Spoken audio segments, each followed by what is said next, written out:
New details are emerging about Osama bin Laden's time in hiding. First, there's his library of pornography that was found in the raid in his compound. Then the CIA is trying to get a second round of interviews with bin Laden's wives, and there are new warnings of revenge attacks. CBS News correspondent Whit Johnson is at the White House with the very latest. Whit, good morning. Russ, good morning to you. Well, for the White House, there's no such thing as too much information when it comes to Osama bin Laden.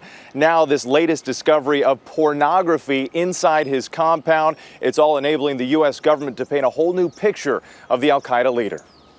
Hunkered down for years in a drab Pakistani compound, pornography managed to find space on Osama bin Laden's computer files. Sources tell CBS News the files contained inappropriate still images, some of which showed couples engaged in sex acts. It's unclear who the images may have belonged to, but the al-Qaeda leader's time in hiding is becoming less secretive by the day. U.S. officials will get a second opportunity to interview bin Laden's 3 widows, all in Pakistani custody.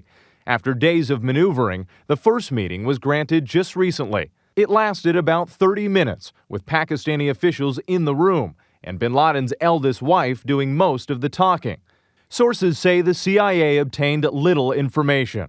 There are also growing concerns over a different problem. The Pakistani Taliban claims this was a revenge attack for bin Laden's death.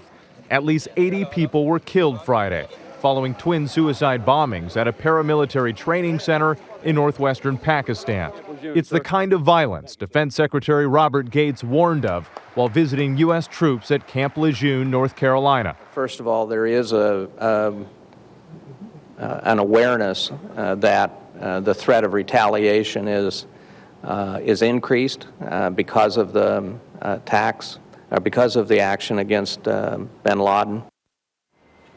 Next Thursday, President Obama will deliver a comprehensive speech from the State Department about the Middle East. The White House says it will cover a range of topics from the death of Osama bin Laden to political turmoil in the region. Russ. Whit Johnson at the White House. Thanks a lot, Whit.